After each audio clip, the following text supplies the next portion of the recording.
Dopo aver concluso le parti più tecnico-gestionali del corso, traguardiamo con le ultime diapositive alcuni scenari strategici nel medio periodo, ma credo di grande utilità per le scelte operative legate alla definizione dei prodotti turistici in un territorio.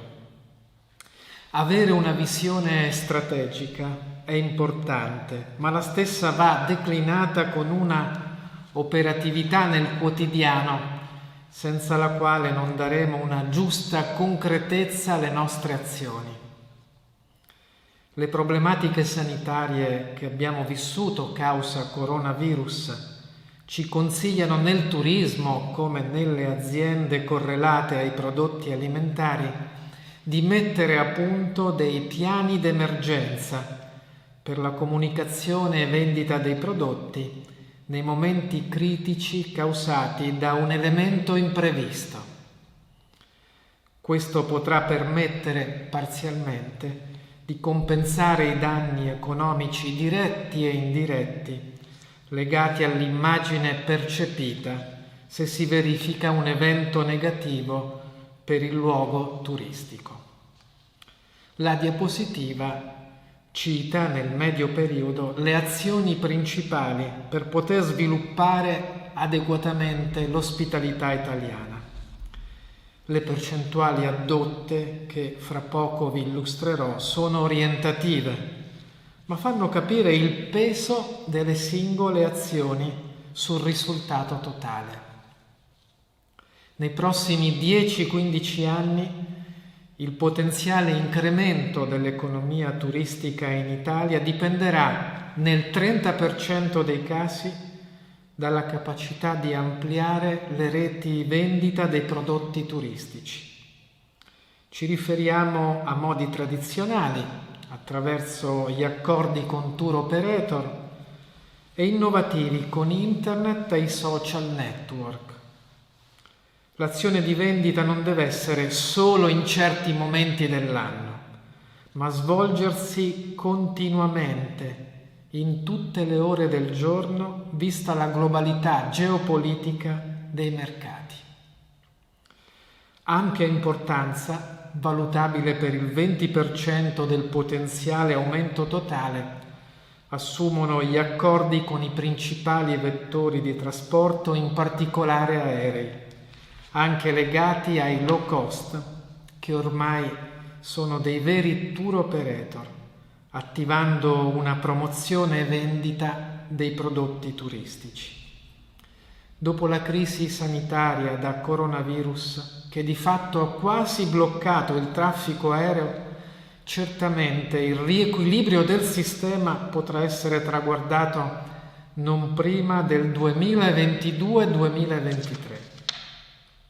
Abbiamo già detto, e qui lo pesiamo con un 15%, di com'è importante migliorare i sistemi di gestione e organizzazione delle politiche turistiche pubbliche, in modo che tali attività siano sempre più connesse con quelle dei privati impegnati nel turismo, delle associazioni di categoria e quelle nel volontariato come le Proloco.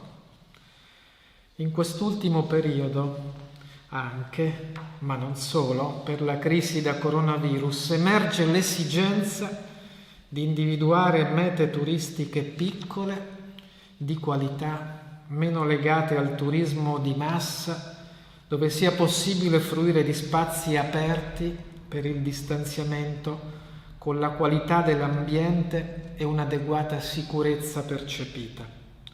Tale tendenza, presente anche prima del coronavirus, è un'opportunità per valorizzare in Italia gli itinerari detti minori, ma con qualità culturale ed emozionale analoga a quelli citati come principali. Ciò è interessante, ma dobbiamo avere la consapevolezza che potrà apportare un incremento sul totale non più del 15%. Quindi è importante sviluppare gli itinerari minori anche per diffondere meglio i flussi turistici e ridurre gli impatti ambientali, ma lo sviluppo dell'industria dell'ospitalità discende in modo ampio da altre leve potenziali di crescita. Concludo la panoramica delle azioni di sviluppo citando un 10% del risultato che discenderà da come sapremo organizzare i prodotti uno a uno, su misura, in relazione alle caratteristiche del cliente, con l'attività di pricing, variando quindi i prezzi in funzione dei differenti ospiti, delle loro potenzialità economiche, del momento dell'anno e in relazione ai mercati di riferimento. Rimane, per completare il quadro, il peso di circa il 10% da attribuire alle altre azioni minori. Secondo analisi accreditate, si potrebbe far crescere in Italia nei prossimi 10 anni l'occupazione nel settore del turismo per circa 500.000 unità. Sono stime abbastanza affidabili. Per la formazione e più in generale la cultura dell'ospitalità, aspetto sempre più importante, le professioni manageriali che dovrebbero svilupparsi saranno molto più collegate alla pianificazione turistica di un territorio, anche per gli aspetti di tutela e valorizzazione dell'ambiente. Auspico per questo che il corso che stiamo svolgendo abbia dato un contributo utile. Emergono prioritarie anche le abilità per l'organizzazione, promozione e vendita dei prodotti turistici, oltre che la capacità per attrarre risorse sia pubbliche che private, utili a sostenere l'attuazione dei piani turistici. Serviranno più esperti anche per migliorare la qualità nelle strutture ricettive e turistiche, con modelli gestionali, promozionali e nuove tecnologie da introdurre nel sistema dell'ospitalità. Fra le figure operative e manageriali a cui fare attenzione emerge l'ambito di ristoranti, bar e mense, che include 330.000 attività utili sia come servizi nei territori, ma anche come poli attrattivi in ambito turistico.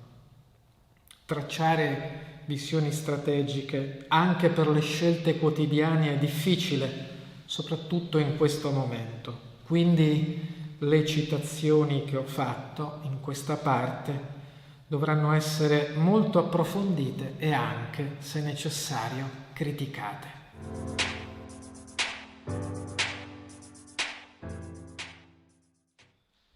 L'attuale fase geopolitica, per gli aspetti anche socio-economici, risente dell'instabilità di 5 fattori che ho riportato in alto a sinistra nella diapositiva. Essi sono le difficoltà del dialogo internazionale per la pace, i problemi economici molto complessi della classe media, le criticità per poter gestire i confini degli stati con crescenti e complessi flussi migratori, i problemi delle variazioni climatiche e le conseguenti modifiche delle attività agricole e del paesaggio, la salute come vero diritto umano da assicurare ad un sempre maggiore numero di persone e quale valore da controllare sempre più per evitare i tanti problemi geopolitici ed economici come quelli creati dal coronavirus. Queste 5 componenti hanno prodotto una crescente instabilità che necessita di una sempre maggiore elasticità nell'offerta in generale e anche nel turismo. Nei momenti di crisi ci si riposiziona cercando di ampliare qualità e autenticità. Da questo punto di vista, la crisi vitivinicola del 1986 in Italia a causa del metanolo può essere, almeno in parte, un modello di riferimento per il rilancio economico. Ora proviamo a tracciare 7 scenari utili per pianificare un nuovo sviluppo e per traguardare i problemi da superare. Primo, puntare su qualità, autenticità e unicità delle proposte nel quadro della sostenibilità ambientale. In questo ambito sono da ricordare i 17 obiettivi che le Nazioni Unite hanno indicato per il 2030 e che la stessa Unione Europea pone a base dei nuovi fondi strutturali 2021-2027, che citano anche il valore del piccolo, ma con la capacità di venderlo nel mercato unico digitale. 2. Dare priorità anche nel destinare le risorse pubbliche alla riqualificazione delle strutture ricettive e turistiche, con una più incisiva formazione a ogni livello operativo, manageriale e anche per la cultura diffusa dell'accoglienza. 3. Emerge come fattore di criticità nel breve periodo la possibile svalutazione del patrimonio immobiliare anche turistico. Da questo punto di vista, le risorse pubbliche per le riqualificazioni nell'edilizia turistica possono contenere gli acquisti di gruppi in distonia con le strategie turistiche italiane. 4. Considerando l'ampiezza dei problemi, la difficoltà delle soluzioni e le risorse economiche limitate, sarà sempre più importante il coordinamento per mirare di più gli obiettivi e canalizzare le risorse possibili su poche ma determinanti azioni per lo sviluppo. Non nascondo che tale impostazione necessita di una crescente attività nello spessore istituzionale che devono acquisire le attuali e future classi politiche e più in generale dirigenziali del Paese.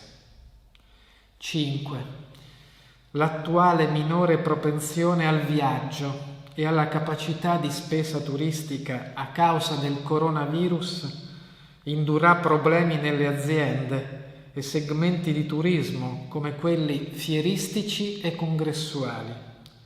Questo in relazione alle nuove tecnologie che sempre più renderanno possibili tali attività con connessioni multimediali anziché fisiche. 6. Chiaramente, dovendo sempre più governare l'instabilità, il sistema attuale risulterà fragile se non si attiveranno in tempi rapidi più competenze per gestire le continue modifiche dei mercati, come se fossimo una nave in mare mosso. 7. Avere una visione nel medio periodo, pur con attenzione all'operatività quotidiana. Mentre sinora era questo un fatto soltanto importante, nel prossimo periodo tale metodo diventerà più decisivo in generale e anche nel turismo. Consiglio di valutare le considerazioni proposte in questa parte con spirito critico e la consapevolezza che cambiare oggi la nostra prospettiva, soprattutto strategica, uscendo dal comfort della normalità legato al fare sempre le stesse cose, è importante per evitare che la nostra nave si areni.